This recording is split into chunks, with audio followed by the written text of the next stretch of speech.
Bueno, hay que querer a Teruel, hay que quererlo mucho, que se nos vacía Aragón. Decía una copla mayusta, a ver si me acuerdo ahora, Miguel Ángel Yusta. Ay, ahora no me acordaré. Se nos vacía Aragón, casa a casa, pueblo a pueblo, monte a monte, hombre a hombre, se va quedando desierto. Decía, y es una gran verdad, todos aquellos pueblos de Teruel que ven como mengua su población y se enfrentan a este drama, que es para la tierra de Teruel y su provincia, la España vaciada, el Teruel vaciado. Así que hay que querer a Teruel, hay que cantar a Teruel, hay que reivindicar a Teruel.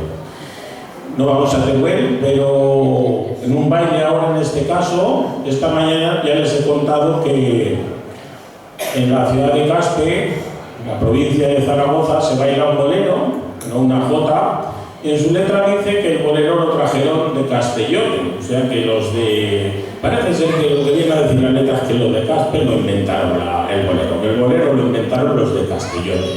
Aquel que haya tenido la ocasión de estar en Castellón, como yo llevo ya unos años en la ronda de los Quintos, en la plaza de las cuatro esquinas de Castellote, está allí en cerámica de Teruel, la copla de estas son las cuatro esquinas, testimonio de que Castellote fue la cuna de ese bolero.